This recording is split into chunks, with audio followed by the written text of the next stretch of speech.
Everyone and welcome back. हमारा आज का टॉपिक है एवरेज प्रोपेंसिटी टू सेव, यानी कि औसत बचत प्रवृत्ति। हमने बचत फलन के बारे में पढ़ा था। उसके दो प्रकार होते हैं, एक सीमांत बचत प्रवृत्ति और दूसरा औसत बचत प्रवृत्ति। तो औसत बचत प्रवृत्ति क्या होता है? औसत बचत प्रवृत्ति का अर्थ है कि हमारी जो टोटल इनकम होती है उसका हम कितना भाग बचा लेते हैं। तो अगर हम इसको डिफाइन करेंगे तो औसत बचत प्रवृत्ति बचत और आय का अनुपात होती है, और उसे हम इस तरह से लिख सकते हैं। औसत बचत प्रवृत्ति को इंग्लिश में बोलते हैं एवरेज प्रोपेंसिटी टू सेव। तो इसका शॉर्ट फॉर्म हम लिख सकते हैं एपीएस। अब हम लिखते हैं औसत बचत प्रवृत्ति, इसका फॉर्मूला है इज इक्वल टू बचत डिवाइडेड बाय आय। तो औसत बचत प्रवृत्ति क्या होती है, इसको हम आगे शॉर्ट फॉर्म में APS is equal to S upon Y. इसका अर्थ है कि जो हमारी इनकम है उसका कितना भाग हम बचा ले रहे हैं। मान लीजिए मेरी इनकम है 10,000 रुपए। 10,000 में से मैं उपभोग पर व्यय कर रही हूँ 7,000 रुपए हर महीने। इसके बाद कितने रुपए मेरे पास बचे हैं? जो बचत है वो 3,000 रुपए बच जाते हैं मेरे पास। तो औसत बचत प्रवृत्ति मतलब औसतन मैं अपनी जो टोटल इनकम है उसका कितना भाग बचा रही हूँ, इसे हम अनुपात के रूप में दिखाते हैं। That is 3,000 divided by 10,000। तो वैल्यू क्या आएगी? 0.3। तो दैट मीन्स कि हम अपनी इनकम का 30% जो भी अमाउंट है उसे हम बचा लेते हैं, और यही हमारा औसत बचत प्रवृत्ति बताता है। अब औसत बचत प्रवृत्ति की अवधारणा को एक टेबल और रेखाचित्र की सहायता से भी एक्सप्लेन कर सकते हैं।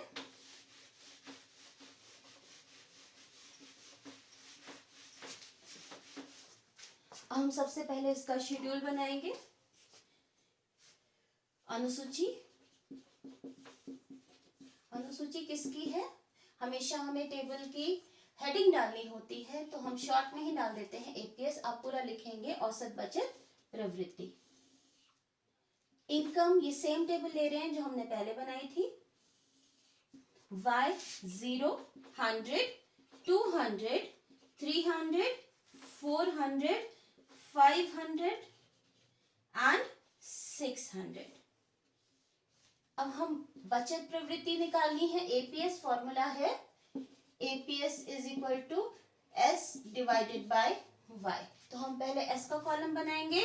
-80, -60, -40, -20, 0, +20 एंड +40।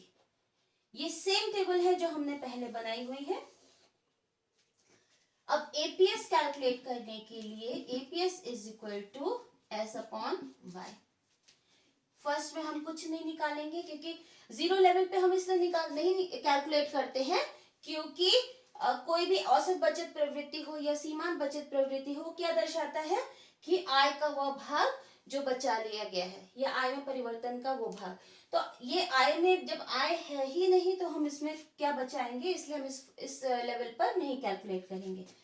अब हमारी आय जब 100 है तो एपीएस की वैल्यू आएगी -60 डिवाइडेड बाय 100। वैल्यू कितनी आई? 0.6। अब नेक्स्ट है ये वैल्यू भी आपकी नेगेटिव में आएगी, माइनस का साइन यहाँ पे लगेगा क्योंकि यहाँ पे 60 माइनस में है। फिर इसके बाद -40 डिवाइडेड बाय 200।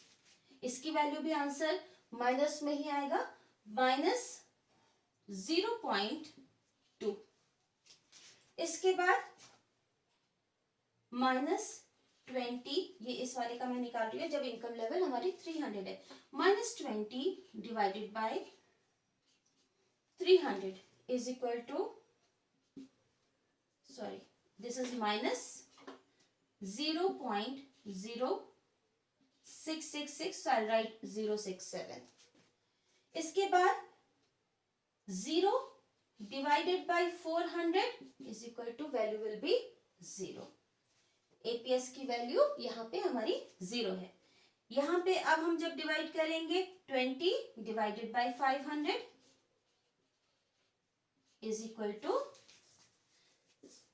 0.04. 440 divided by 600, तो ये वैल्यू सेम आएगी, प्लस में 0.067. तो इस तरीके से हमने एपीएस की वैल्यू को कैलकुलेट किया है, जब हमने हर लेवल के इनकम में जो एस गिवन है उसको हम वाई से डिवाइड कर देंगे, तो हमारी एपीएस की वैल्यू आएगी.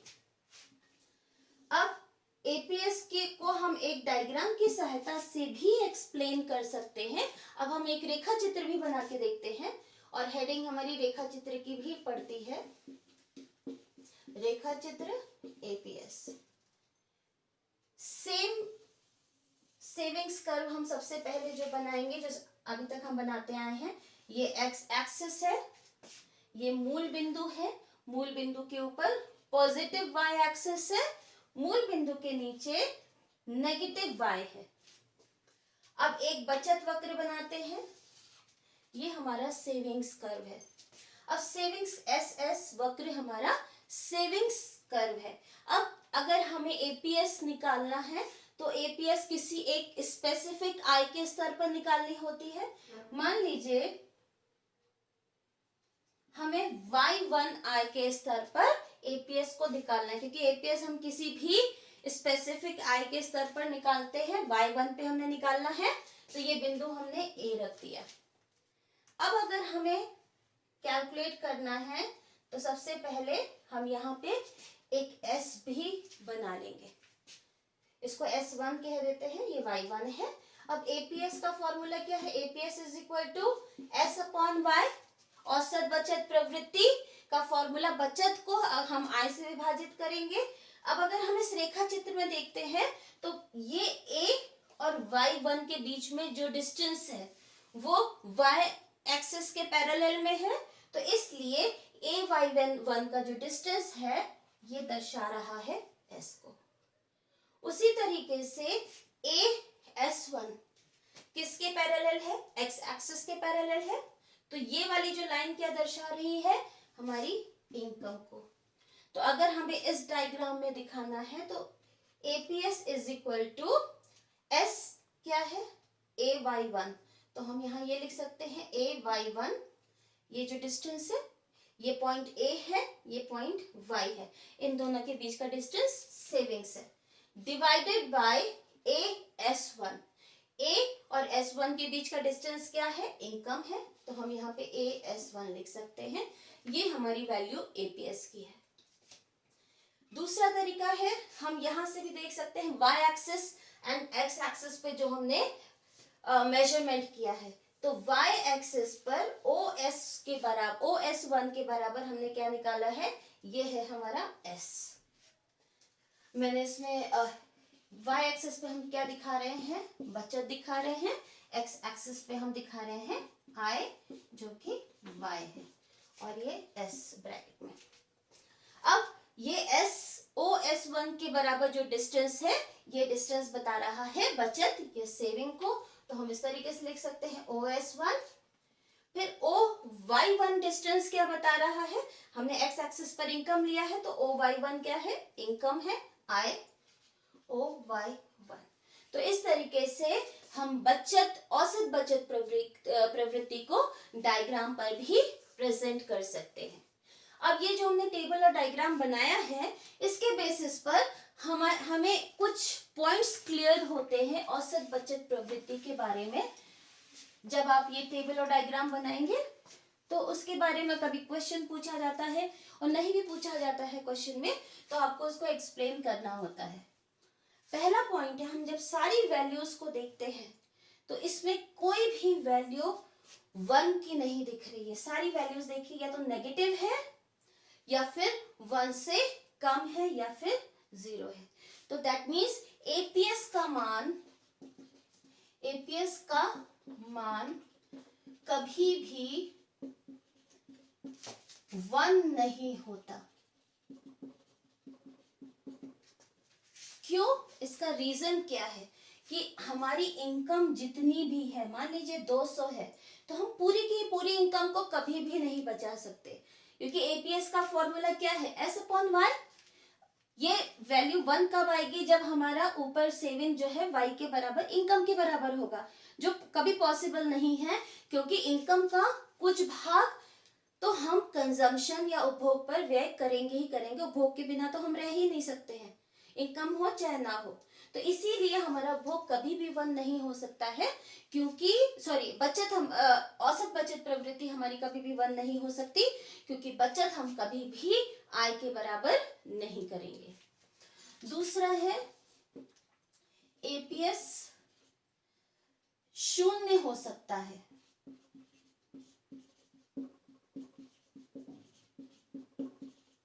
एपीएस शून्य कब होगा?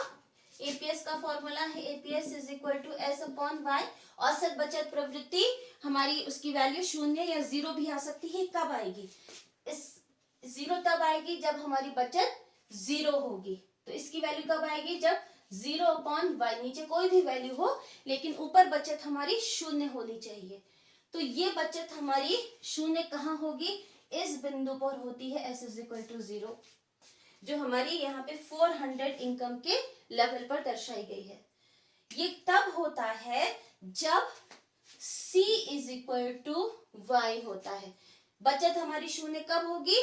जब जितनी इनकम हम अर्न कर रहे हैं, पूरी की पूरी इनकम हम खर्च कर दे रहे हैं। मेरी इनकम 10,000 है और मैं पूरा का पूरा 10,000 वस्तु और सेवाओं के उपभोग पर खर्च कर रही हूँ, इसका मतलब मेरी बचत 0 होगी। ये इस बिंदु को बोलते हैं एपीएस शून्य। कौन से स्तर पर होता है? एपीएस शून्य होता है ब्रेक इवन पॉइंट या सम विच्छेद बिंदु पर। सम विच्छेद बिंदु के बारे में हम पिछली कक्षा में पढ़ चुके हैं, जहां पे s इज इक्वल टू 0 या c is equal to Y होता है, उसे हम बोलते हैं सम विच्छेद बिंदु। तो मैं यहां लिख रही हूं सम विच्छेद बिंदु पर एपीएस 0 होता है, क्योंकि c is equal to Y. Third point है एपीएस ऋणात्मक भी हो सकता है।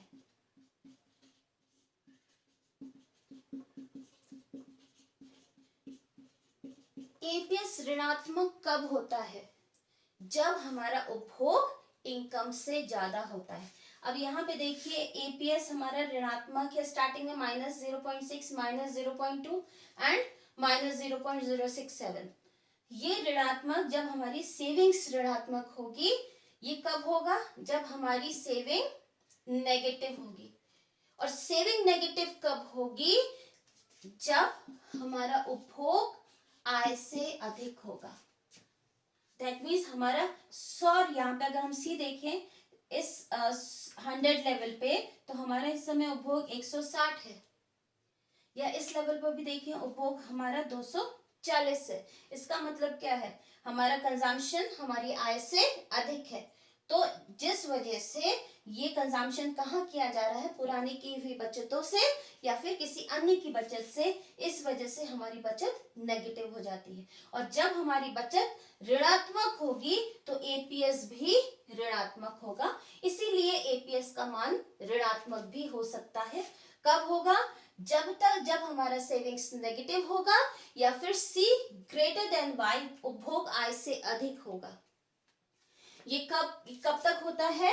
अगर हम डायग्राम में देखें, इस पॉइंट को हम बी बिंदु लिख देते हैं, तो एस से लेकर बी बिंदु, यानी कि ब्रेक इवन पॉइंट, सम विच्छेद बिंदु जो भी स्तर है, उससे पहले का जितना भी आय का स्तर होगा, ये क्या है? हमारी इनकम लेवल से एक्स एक्सिस पर।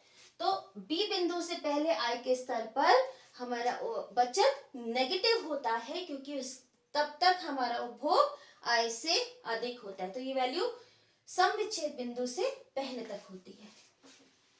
लास्ट ऑब्जर्वेशन जो इससे क्लियर होता है वो है एपीएस आय में वृद्धि के साथ बढ़ता है, के साथ बढ़ता है।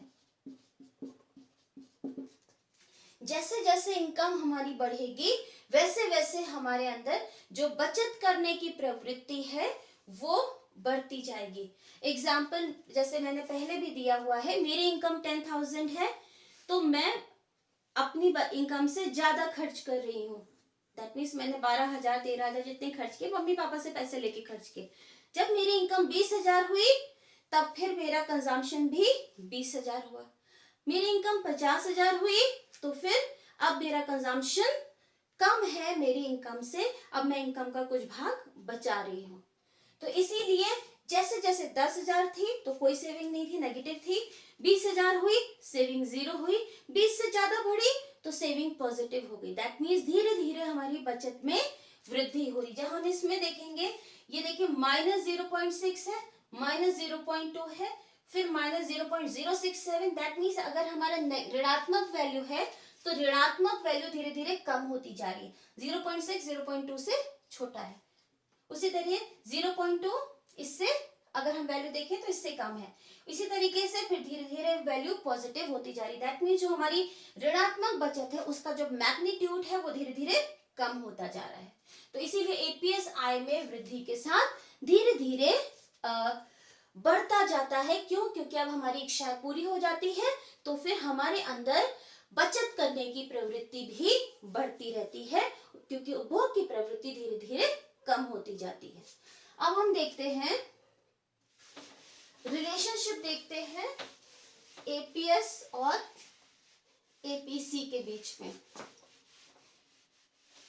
हमने औसत बचत प्रवृत्ति अभी पढ़ा है और औसत उपभोग प्रवृत्ति हमने पिछले लेक्चर्स में पढ़ा हुआ है। तो हम सबसे पहले देखते हैं संबंध। किसके बीच में संबंध है? एपीसी तथा एपीएस। एपीसी होता है औसत उपभोग प्रवृत्ति और एपीएस होता है औसत बचत प्रवृत्ति, जो हमने अभी पढ़ी है। तो और जिस तरीके से आय का जो कुल जोड़ होता है वो उपभोग और बचत का कुल जोड़ होता है, आय उपभोग और बचत का कुल जोड़ होती है। तो उसी तरीके से हमारी औसत बचत उपभोग प्रवृत्ति और औसत बचत प्रवृत्ति एक दूसरे के पूरक होते हैं।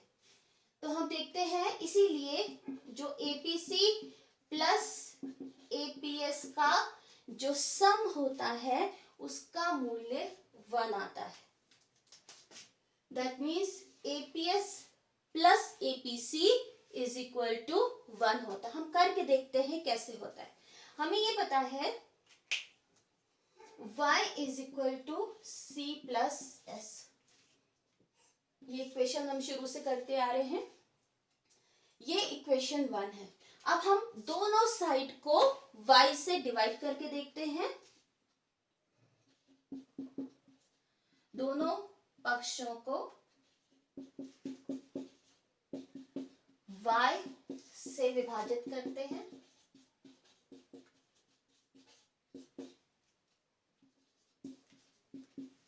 तो विभाजित करने से पहले तो हम इक्वेशन कॉपी कर देंगे।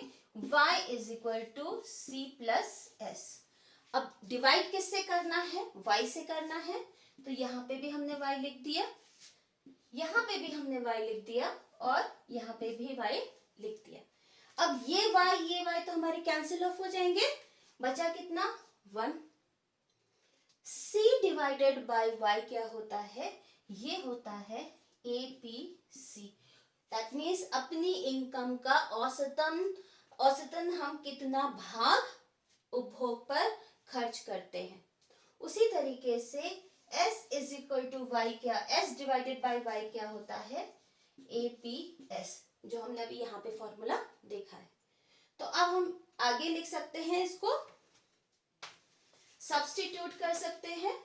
1 की जगह हमने 1 कॉपी कर लिया, is equal to C upon Y की जगह हम लिख सकते हैं APC plus S upon Y की जगह हम लिख सकते हैं AP एस। तो इस तरीके से ये प्रूव हो जाता है कि अगर हम एपीसी और एपीएस का मूल्य लिखते हैं तो यहाँ पे जो वैल्यू दोनों के मूल्य को हम जोड़ते हैं तो जो वैल्यू आएगी वो 1 आएगी। अब हम एक बार इसी टेबल में इसको आगे हम करके भी देखते हैं।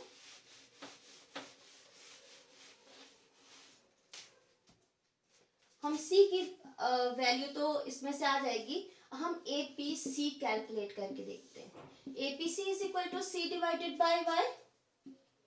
अब यहाँ पे फर्स्ट पे तो कुछ नहीं होगा। अब सी की वैल्यू हमारी कितनी है 160 डिवाइडेड बाय 100, तो वैल्यू कितनी आएगी 1.6। अब हम इसको माइनस भी करके देखते हैं आगे। हमारा यहाँ पे इस कॉलम में एपीसी प्लस एपीएस करके देखते हैं। एपीसी की वैल्यू हमने ये कैलकुलेट की, एपीएस की वैल्यू पहले से कैलकुलेटेड है।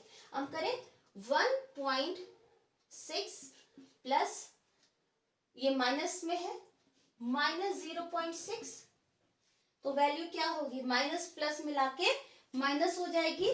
तो मैं इसको यहीं पे लिख देती हूँ 1.6 माइनस 0.6 वैल्यू कितनी आएगी इज इक्वल टू 1। उसी तरीके से यहां पर हमारी कंजम्पशन है 240 डिवाइडेड बाय 200, वैल्यू कितनी आएगी 1.2। अब आंसर यहाँ पे कितना आया है तो हम यहाँ से पहले लिख देते हैं 1.2 माइनस इसकी वैल्यू माइनस 0.2, तो यहाँ पे हम करके देखते हैं प्लस माइनस 0.2, प्लस माइनस की वैल्यू हमारी यहाँ माइनस में आएगी तो हम यहीं पे लिख देते हैं माइनस 0.2। तो 1.2 में से हम 0.2 माइनस करेंगे, वैल्यू हमारी कितनी आएगी 1 आएगी। उसी तरीके से 320 डिवाइडेड बाय 300, कि यहाँ पे हमारी सेविंग कितनी हो जाएगी, कंजम्पशन कितना हो जाएगा 320 हो जाएगा। तो 320 डिवाइडेड बाय 300 वैल्यू कितनी आएगी 1.067 आएगी। तो लास्ट में हमने उसको 67 कर दिया है, तो 1.067 ये वैल्यू हमारी माइनस में है तो माइनस प्लस मिला के माइनस करेंगे तो यहाँ माइनस ही लिखेंगे। 0.067 माइनस कर देंगे, बचेगा कितना, ये माइनस हो जाएगा, बचेगा कितना 1। इसी तरीके से यहाँ पर कंजम्पशन हमारा 400 आएगा इस लेवल पे, तो 400 divided by 400 is equal to 1।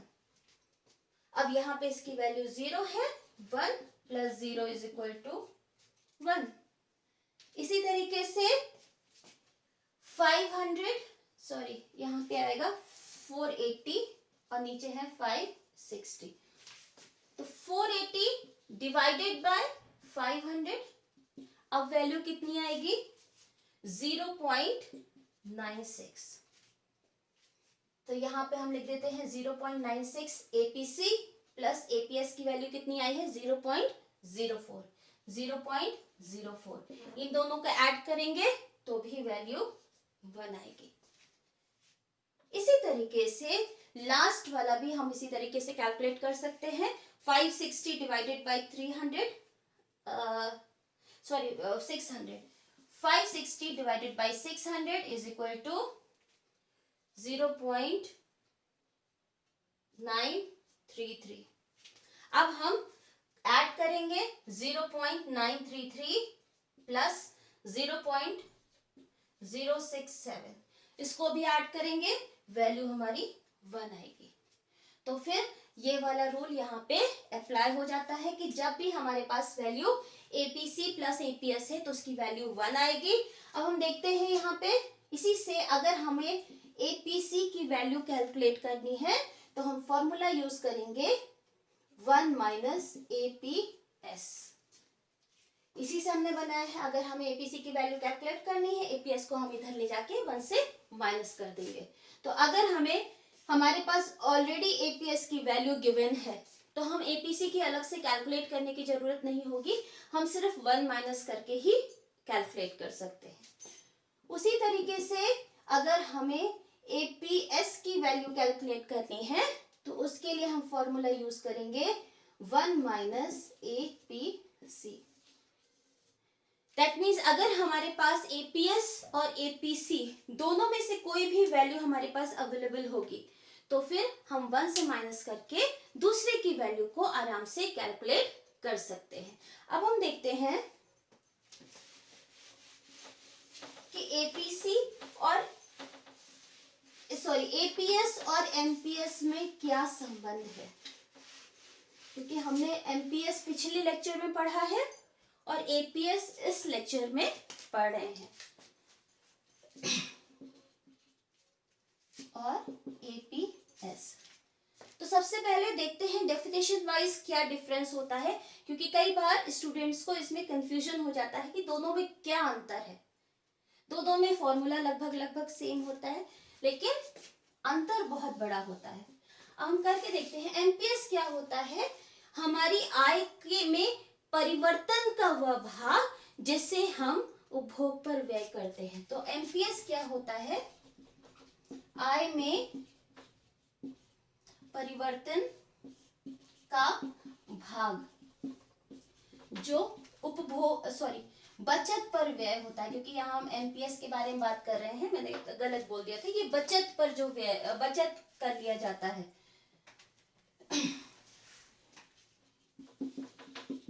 तो यहाँ पे उसका फॉर्मूला क्या है, MPS is equal to delta S, that means आई में divided by delta Y. That means आई में जो परिवर्तन हुआ है उसके फलस्वरूप बचत में क्या परिवर्तन हुआ है। दूसरी ओर एपीएस क्या होता है, आय का वह भाग, कुल आय का वह भाग जो बचा लिया जाता है।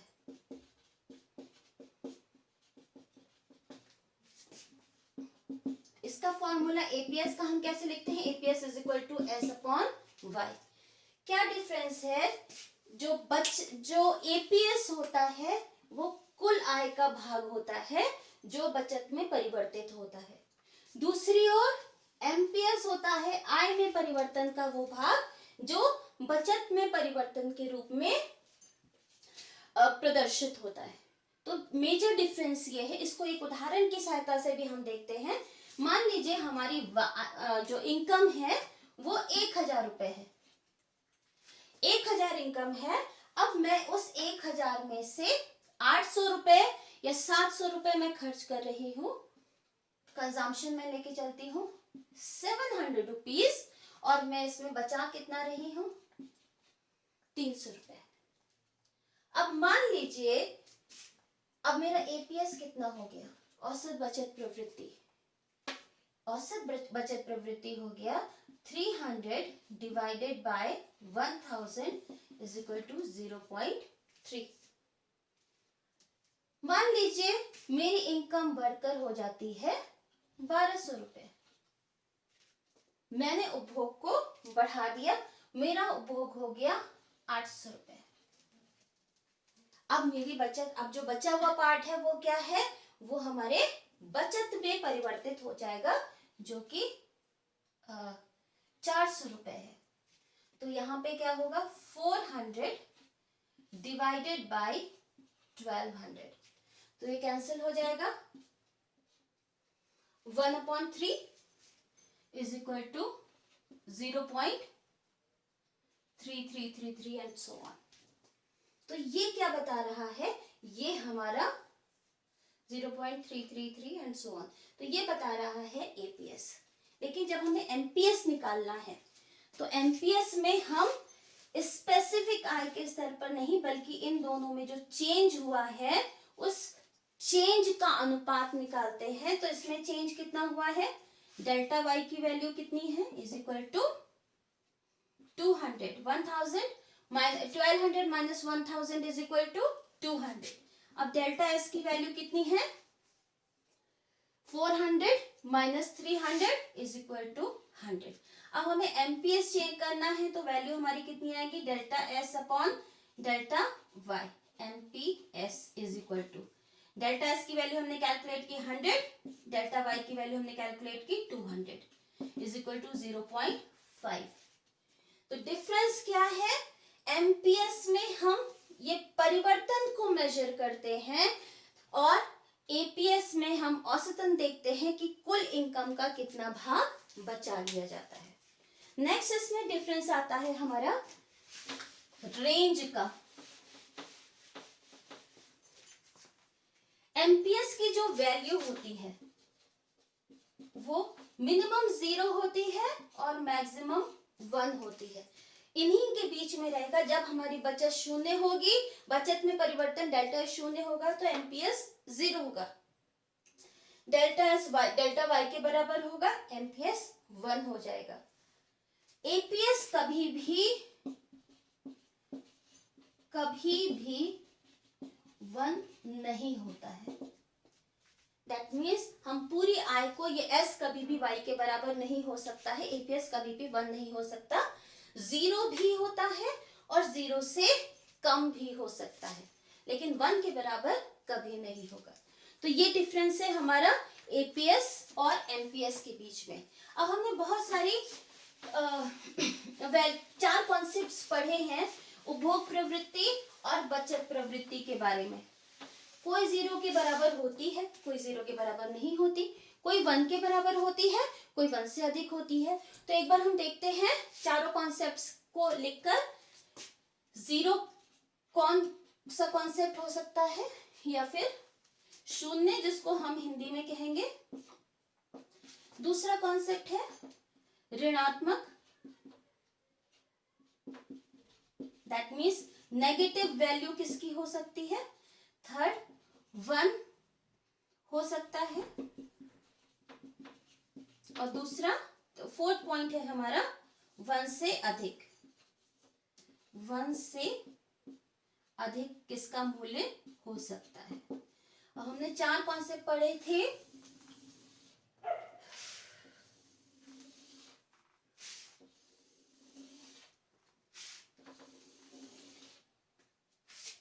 सबसे पहले हम लिखते हैं एमपीसी, एमपीएस, एपीसी, एपीएस। अगर आपको ये कॉन्सेप्ट्स नहीं आते हैं तो आप हमारे पिछले लेक्चर्स को देखेंगे। पिछले लेक्चर्स में सेपरेट सबके लिए, सारे कॉन्सेप्ट्स के लिए अलग अलग लेक्चर बनाए गए हैं। अब हम देखते हैं एमपीसी डिवाइड। एमपीसी क्या होता है? सीमांत उपभोग प्रवृत्ति। दैट मीन्स आय में परिवर्तन का कितना भाग उपभोग में परिवर्तित होता है। सीमांत बचत प्रवृत्ति, आय में परिवर्तन का कितना भाग बचत में परिवर्तित होता है।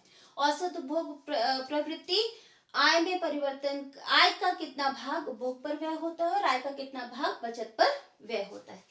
अब सबसे पहले हम देखते हैं एमपीसी और एमपीएस दोनों का मूल्य 0 से 1 के बीच में होता है, तो एमपीसी भी 0 हो सकता है, एमपीएस का मूल्य भी 0 हो सकता है। एपीएस हमारा कभी भी 0 नहीं होगा, क्योंकि हमारा उपभोग कभी 0 नहीं होता। एक बार मैं फॉर्मूले भी सबके लिख देती हूँ इसी में। MPC is equal to delta C upon delta Y, MPS is equal to delta S upon delta Y, APC is equal to C upon Y और APS is equal to S upon Y.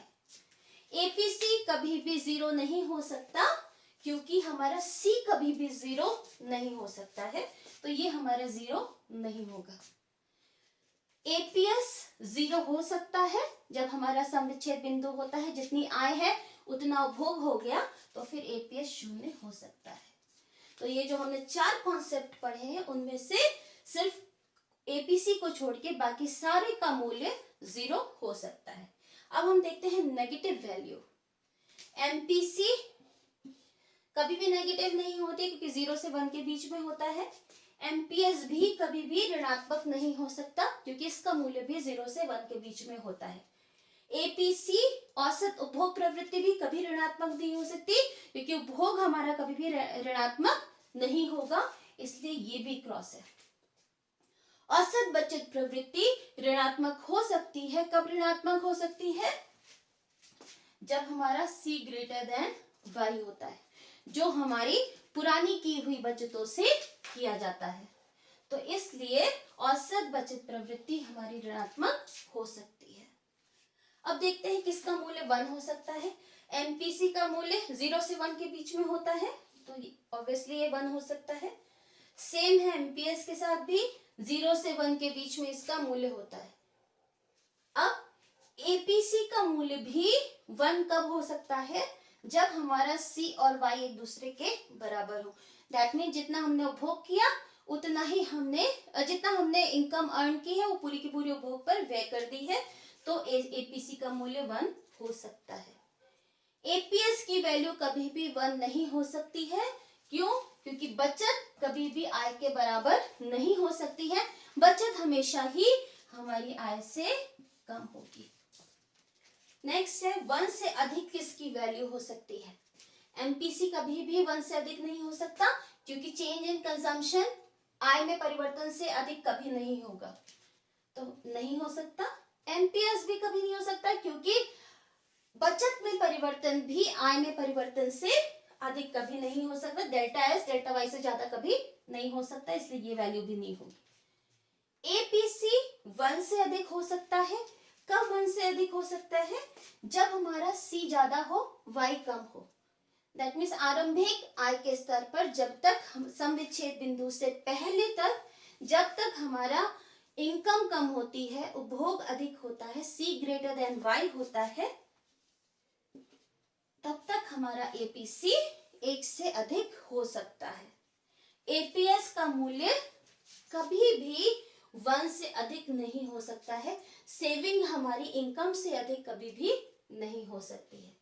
तो इससे clear होगा आप लोगों को अगर ये table देखते हैं कि कौन सी वैल्यू है जिसका मूल्य 1 से अधिक हो सकता है या 1 से कम हो सकता है, 0 हो सकता है या ऋणात्मक हो सकता है। अब हम न्यूमेरिकल को सॉल्व करके देखते हैं। अब हमें ये टेबल दी गई है, इस टेबल को हमें कंप्लीट करना है।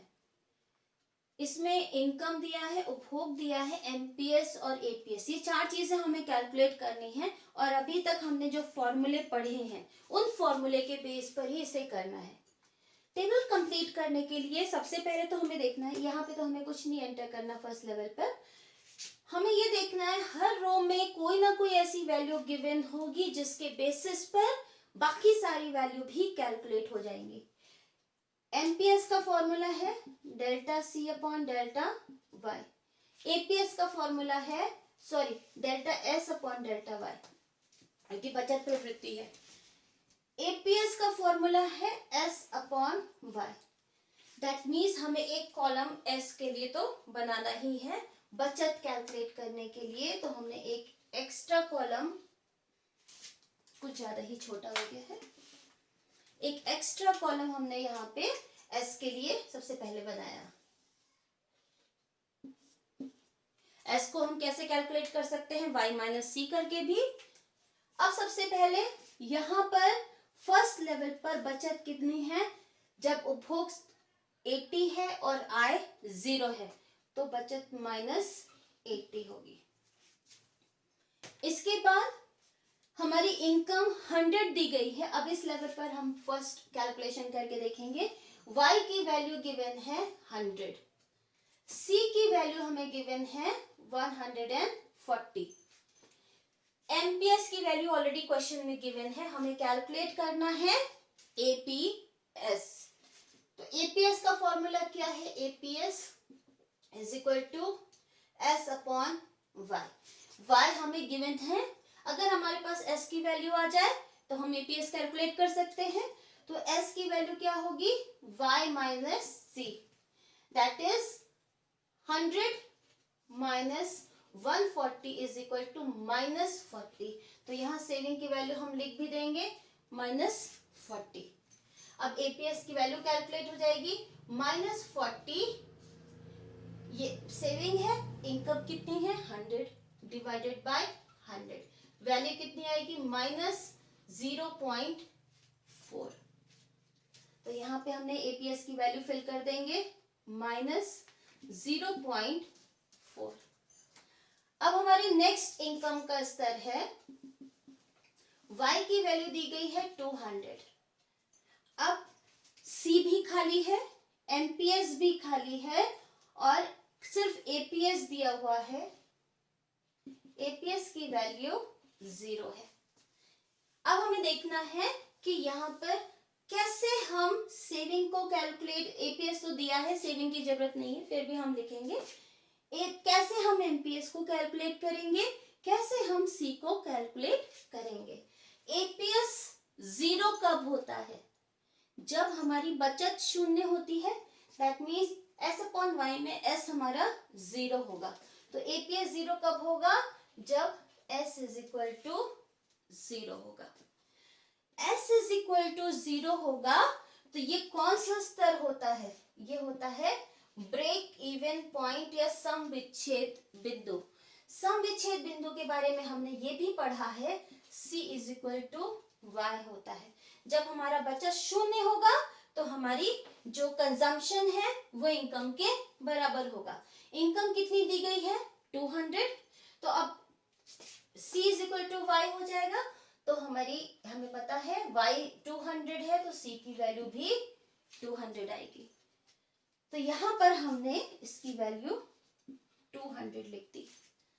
अब कैलकुलेट क्या करना है, एमपीएस। अब यहाँ पे हमें ये पता है s इज इक्वल टू 0 भी हो जाएगा, हमने यहाँ 0 भी लिख दिया। एमपीएस कैलकुलेट करना है, एमपीएस का फॉर्मूला क्या होता है, MPS is equal to delta S upon delta Y. हमें कैलकुलेट क्या करना है, s में परिवर्तन और y में परिवर्तन। y में परिवर्तन कैसे होगा, 200 माइनस 100 इज इक्वल टू, तो हम यहीं पे लिख देते हैं डेल्टा y की वैल्यू कितनी है 100, डेल्टा s की वैल्यू कितनी है, s हमारा ये है 0 और ये है -40। तो इसकी वैल्यू कैसे निकलेगी, delta s is equal to 0 minus 40। तो वैल्यू कितनी आ जाएगी, delta s is equal to 0, ये माइनस और ये माइनस मिलके वैल्यू कितनी होगी प्लस, माइनस प्लस 40। तो वैल्यू डेल्टा s की कितनी आ जाएगी 40। अब हम वैल्यू को आराम से कैलकुलेट कर सकते हैं एमपीएस की। MPS will be 40 and change in y is equal to 100 and delta s is equal to 40। तो 40 divided by 100, ये वैल्यू हमारी कितनी आएगी 0.4। तो हमने यहाँ पे वैल्यू लिख दिया 0.4। अब इसके बाद नेक्स्ट लेवल पे थर्ड ऑप्शन में देखेंगे, आई हमें नहीं गिवन है, आई हमें कैलकुलेट करनी है। वैसे देखकर लगता है कि हम फट से 300 लिख दें, लेकिन कभी कभी क्वेश्चन में ऐसा होता है कि शायद यहाँ पे 300 नहीं हो, तो हम इसे कैलकुलेट करके देखेंगे। हमारे पास गिवन क्या है, सबसे पहले हम वो देखेंगे। हमारे पास वैल्यू गिवन है सी की 240। हर रो में आपके पास कोई वैल्यू ऐसी जरूर गिवन होगी जिसके बेसिस पर हम कैलकुलेशन कर सकते हैं। एमपीएस की वैल्यू हमें कैलकुलेट करनी है, एपीएस दिया गया है 0.2, एपीएस इज इक्वल टू 0.2। तो सबसे पहले हमें इनकम कैलकुलेट करनी है। इनकम कैलकुलेट करने के लिए हमारे पास एपीएस दिया है, सी दिया गया है। क्या फॉर्मूला यूज कर सकते हैं कि हमें y की वैल्यू कैलकुलेट हो जाए इन गिवन वैल्यूज पर। तो हम जानते हैं कि एपीसी ये क्या है, एपीएस का उल्टा। APC is equal to C upon Y. ये फॉर्मूला हमें पता है। औसत बचत उपभोग प्रवृत्ति का फॉर्मूला क्या है, अगर हम उपभोग को y से विभाजित कर देंगे तो वैल्यू आएगी। तो अगर हमारे पास, हमें c ऑलरेडी क्वेश्चन में गिवन है, c की वैल्यू 240 गिवन है, हमें c गिवन है, अगर हम APC कैलकुलेट कर लें तो फिर हम y की वैल्यू आराम से कैलकुलेट कर लेंगे, दो वैल्यू नोन होंगी। अब हम देखते हैं APC कैसे कैलकुलेट करते हैं। अभी हमने देखा APS plus APC is equal to 1। Question में वैल्यू हमें APS की गिवन है, तो हम इससे APC की वैल्यू कैलकुलेट कर सकते हैं। कैसे कैलकुलेट कर सकते हैं? APC is equal to 1 minus APS। APS की वैल्यू कितनी दी गई है? 0.2, जो हमें क्वेश्चन में ही दी गई है। अब इससे हमारी APC की वैल्यू कितनी आई? 0.8। अब ये वैल्यू हमें पता चल गई, ये वैल्यू हमारे पास है, हम आराम से y की वैल्यू को कैलकुलेट कर सकते हैं। करके देखते हैं। इसमें APC की जगह हम लिखते हैं 0.8, c की वैल्यू हम लिखते हैं 240 डिवाइडेड बाय y। अब हम इसको क्रॉस मल्टीप्लाई कर देंगे। कैसे लिख सकते हैं? y is equal to 240 divided by 0.8। अब हम यहाँ पे 0.8 को हमने यहाँ पे, अगर हमें डेसिमल हटाना है तो ऊपर हम एक 0 बढ़ा देंगे, तो ये कैसे हो जाएगा? 2400 डिवाइडेड बाय 8। वैल्यू कितनी आ जाएगी? 2400 को अगर हम 8 से डिवाइड करते हैं तो वैल्यू आएगी 8 इंटू 3 24। तो हमारा आंसर कितना आया? यहाँ पे y की वैल्यू 300 आ गई, राइट। अब इसके बाद हमारे पास ये दिया गया है, ये दिया गया है, इसके बेसिस पर हम सेविंग की वैल्यू कैलकुलेट कर सकते हैं। 300 में से कंजम्पशन जो 240 है उसको माइनस करेंगे, बचत हमें निकल आएगा, क्योंकि हमें सीमांत बचत प्रवृत्ति निकालनी है। तो बचत की वैल्यू हमारी क्या आएगी? 300 minus 240 is equal two plus 60। Clear? इसके बाद अब हम आगे क्या कैलकुलेट करते हैं, मैं नीचे वाला पहले रब कर दूं। नेक्स्ट वैल्यू हमें क्या कैलकुलेट करनी है? MPS। फॉर्मूला क्या है? Delta S divided by delta Y। Delta S की वैल्यू कैसे कैलकुलेट होगी? 60 माइनस 0। हम यहाँ पे कैलकुलेट कर लेते हैं। Delta S is equal to 60 minus 0 is equal to 60। Delta Y की वैल्यू कैलकुलेट कर देते हैं। 300 माइनस 200 इज इक्वल टू 100। अब ये वैल्यूज को हम डेल्टा S की S की जगह पुट करते हैं, Y की जगह Y की वैल्यू पुट करते हैं। 60 divided by 100 is equal to 0.6। यहां पर हमने वैल्यू रखी 0.6। आप लोगों को लग रहा होगा कि हम फॉर्मूला कैसे यूज करें, कैसे समझ में आएगा कि हमें कहां पर कौन सा फॉर्मूला यूज करना है। इसके लिए जितना भी आप न्यूमेरिकल्स की प्रैक्टिस करेंगे, ऑटोमेटिकली आपके दिमाग में आता जाएगा कि हाँ, हमारे इस जगह पर हमें ये फॉर्मूला को यूज करना है। हर रो में कोई ना कोई वैल्यू ऐसी जरूर गिवन होगी जिसके बेसिस पर आप आराम से अपनी आंसर को, वैल्यू को कैलकुलेट कर सकते हैं। अब लास्ट देखते हैं। यहाँ पे हमें उपभोग व्यय दिया गया है, C की वैल्यू दी गई है 260। MPS दिया गया है 0.8 एंड APS दिया गया है 0.35। हमें कैलकुलेट क्या करना है? Y की वैल्यू को यहाँ पे कैलकुलेट करना है। अब देखना है कौन सा ऐसा फॉर्मूला लगाए जिससे हम Y की वैल्यू को कैलकुलेट कर सकते हैं। Y की वैल्यू कैलकुलेट करने के लिए अब हम देखते हैं हमारे पास दिया क्या है, MPS। अब MPS की बेसिस पे हम कैलकुलेट कर पाएंगे। देखते हैं कैसे। MPS का फॉर्मूला क्या होता है? MPS is equal to delta C upon delta Y। इसकी वैल्यू हमें दी गई है, C हमारे पास है डेल्टा C, बिकॉज ये 260 भी गिवन है और 240 भी गिवन है, तो डेल्टा C हम कैलकुलेट कर सकते हैं, जिससे हमारे पास डेल्टा Y की वैल्यू आ जाएगी। यहाँ पे अगर हमें Y की वैल्यू कैलकुलेट करनी है तो 300 प्लस डेल्टा Y हमारी Y की वैल्यू आ जाएगी। मान लीजिए कौन से लेवल है, इसको हम फर्स्ट कह लेते हैं, ये सेकेंड, ये थर्ड, ये फोर्थ, ये फिफ्थ।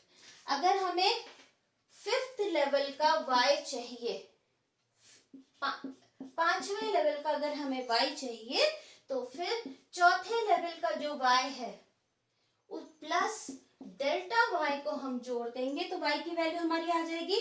दैट मीन्स 300 में चेंज इन y हम जोड़ेंगे तो ये वैल्यू हमारी आ जाएगी। चेंज इन y हम कैसे कैलकुलेट कर सकते हैं, इस एमपीएस के फॉर्मूले से, क्योंकि बाकी वैल्यूज हमारे पास गिवन है। अब हम करके देखते हैं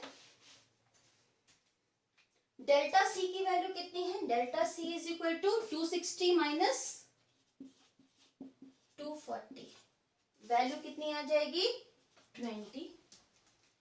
इसके बाद एमपीएस की वैल्यू हमें क्वेश्चन में ऑलरेडी 0.8 दी गई है, तो हम एमपीएस इज इक्वल टू 0.8। अब इसको हम सॉल्व करके देखते हैं। MPS is equal to delta C divided by delta Y. 0.8 is equal to change in C is equal to 20 divided by change in Y. हम क्रॉस मल्टीप्लाई करके देखते हैं। Delta Y is equal to 20 divided by 0.8। अब हम इसको same use करेंगे method, यहाँ पे डेसिमल हटाएंगे और ऊपर हम 0 बढ़ा देंगे, तो क्या वैल्यू आएगी, ये 200 डिवाइडेड बाय 8। इसकी वैल्यू कितनी आएगी, अगर हम इसको डेल्टा वाई हमारा 8 है तो 200 divided by 8 is equal to 25।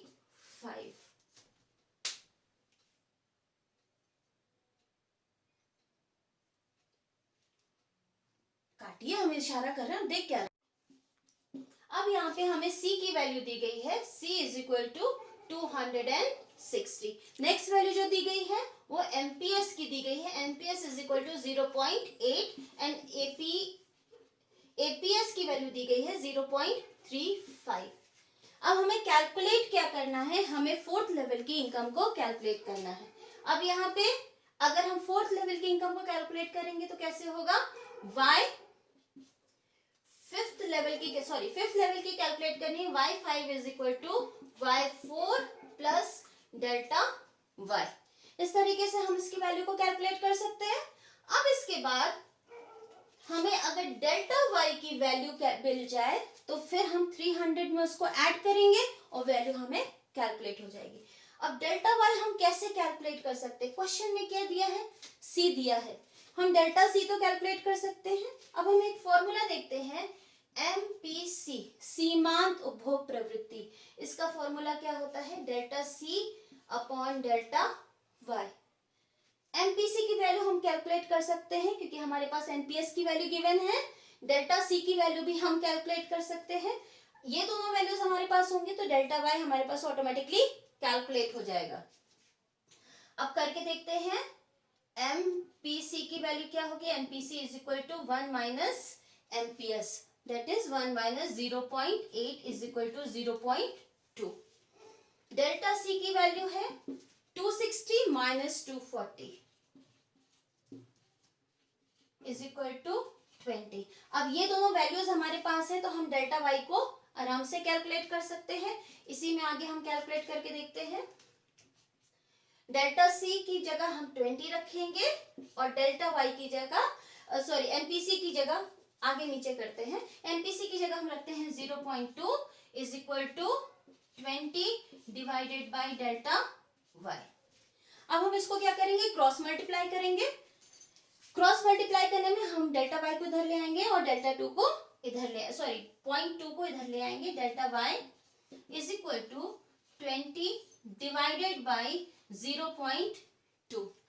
अब हम सेम फॉर्मूला, डेसिमल को हटाएंगे तो यहाँ पर एक जीरो बढ़ा देंगे, तो इस तरीके से 200 divided by 2, 200 divided by 2 value कितनी आएगी, 100 आएगी। अब हमारे पास क्या वैल्यू आई, डेल्टा वाई की वैल्यू हमारे पास 100 आ गई। अब y की वैल्यू हम इजीली कैलकुलेट कर सकते हैं, y की वैल्यू फिफ्थ लेवल के अगर हमें y कैलकुलेट करना है is equal to 300, fourth level की y हमें ऑलरेडी गिवन है 300 प्लस डेल्टा y जो हमने कैलकुलेट किया है 100 इज इक्वल टू वैल्यू आई 400। तो यहाँ पे इनकम हमारी 400 कैलकुलेट हुई। इसके बेसिस पर हम चाहें तो सेविंग्स को भी कैलकुलेट कर सकते हैं। 400 minus 260 is equal two plus 40। तो आज की क्लास के लिए बस इतना ही। अगर आपको हमारे वीडियो पसंद आते हैं तो लाइक करिए और हमारे चैनल को सब्सक्राइब करिए। Thank you so much.